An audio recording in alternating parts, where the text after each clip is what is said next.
वंदे मातरम, महज 2 शब्द, लेकिन इनमें एक ऐसी ताकत थी जिसने दुनिया के सबसे बड़े साम्राज्यों में से एक की नींव हिला दी। बिल्कुल। ये सिर्फ एक गीत नहीं था, ये आजादी के आंदोलन की धड़कन थी, एक आवाज जिसने करोड़ों लोगों को एक पहचान दी। बिल्कुल। आज हम इसी गीत की कहानी की परतों को खोलेंगे। हमारे पास जो स्रोत हैं वो बताते हैं कि कैसे एक उपन्यास के कोने में छिपी एक कविता पूरे देश का युद्ध नाद बन गई। हम समझेंगे कि इसका जन्म किन हालात में हुआ, एक गीत से अंग्रेजों को इतना खौफ क्यों था और कैसे इसने आजादी की लड़ाई को हमेशा के लिए बदल दिया। और ये कहानी इसलिए भी असाधारण है क्योंकि ये हमें दिखाती है कि एक राष्ट्र का निर्माण सिर्फ नक्शों और कानूनों से नहीं होता। सही बात है। उसका असली निर्माण तो साहित्य, कला और लोगों की साझा भावनाओं से होता है। वंदे मातरम इसका सबसे बड़ा उदाहरण है। तो कहानी शुरू करने के लिए हमें 19वीं सदी के बंगाल चलना होगा। उस वक्त एक नई चेतना जाग रही थी, राष्ट्रवाद की। जी हाँ, यूरोप में फादरलैंड या पितृभूमि का विचार था, लेकिन हमारे स्रोतों के मुताबिक भारत में इसे एक अलग, ज्यादा भावनात्मक रूप दिया गया, मातृभूमि का। ये एक बहुत बड़ा वैचारिक बदलाव था। देखिए, पितृभूमि का विचार ज्यादातर शासन, कानून और जमीन से जुड़ा होता है, लेकिन मातृभूमि या भारत माता की अवधारणा ने राष्ट्र को सीधे सीधे परिवार और भक्ति से जोड़ दिया। अच्छा। जैसे एक बेटे का अपनी माँ के प्रति कर्तव्य होता है, वैसे ही नागरिक का अपनी मातृभूमि के प्रति। हाँ। ये एक भावनात्मक रिश्ता था जिसकी रक्षा के लिए कोई भी बलिदान दिया जा सकता था। मतलब बंकिम चंद्र चट्टोपाध्याय इसी भावनाओं को एक साहित्यिक रूप देना चाहते थे। बिल्कुल। वो राष्ट्र को एक नक्शे से निकालकर एक देवी का, एक माँ का रूप देना चाहते थे, जिसकी पूजा की जा सके, जिससे प्यार किया जा सके। हाँ, एक ऐसा प्रतीक जो लोगों के दिलों में बस जाए। और इसी सोच ने 1875-76 के आसपास आनंद मठ उपन्यास की नींव रखी, जो सन्यासी विद्रोह पर आधारित था, है ना? जी, जिसमें सन्यासी अंग्रेजों के खिलाफ लड़ते हैं।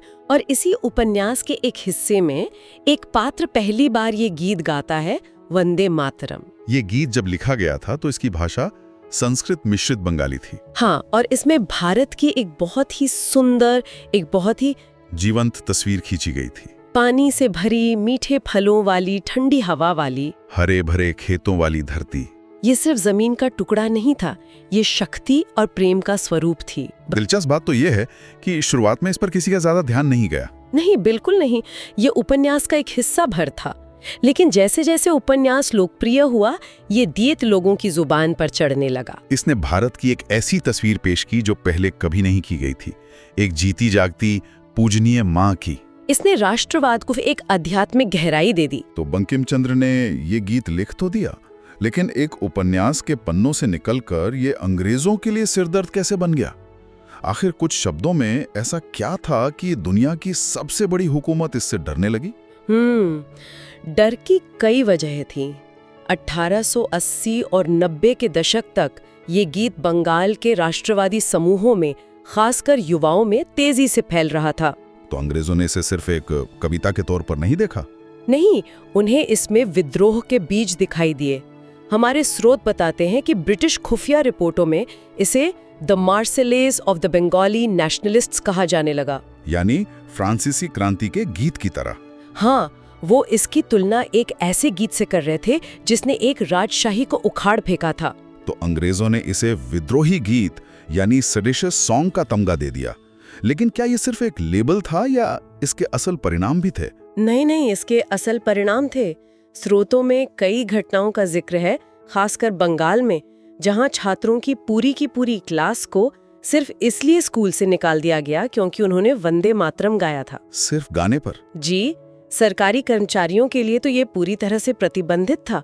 इसे सार्वजनिक रूप से गाना एक तरह से सीधी बगावत माना जाता था। अविश्वसनीय। एक दिलचस्प किस्सा 1906 के बारिसाल सम्मेलन का है।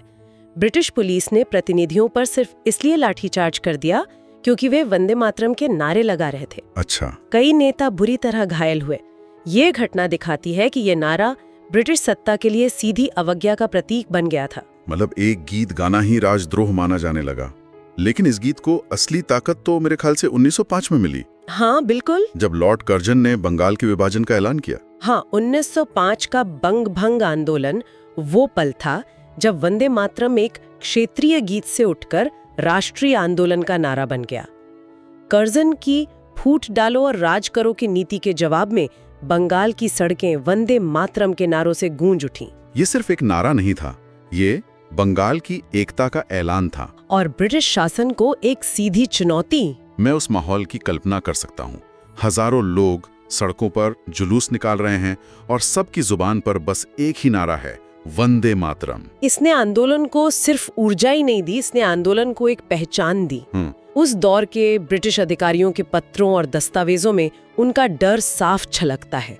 वो लिखते हैं कि कैसे ये नारा सुनते ही उन्हें लगता था कि भीड़ बेकाबू हो जाएगी। तो जिस चीज को तोड़ने के लिए विभाजन किया, उसी ने उसे और मजबूत कर दिया। ठीक इसका उल्टा हुआ। ये नारा बंगाल से निकलकर बनारस, पुणे, मद्रास, पूरे देश में पहुंच गया। और इसी दौर में कांग्रेस ने भी इसे पूरी तरह अपना लिया। ये बात मुझे हमेशा हैरान करती है कि कांग्रेस के मंच पर इसे गाने वाले पहले व्यक्ति खुद रविंद्रनाथ टैगोर थे। हाँ, 1896 के कलकत्ता अधिवेशन में, जिन्होंने बाद में हमारा राष्ट्रगान भी लिखा। जी, ये एक अद्भुत ऐतिहासिक तथ्य है।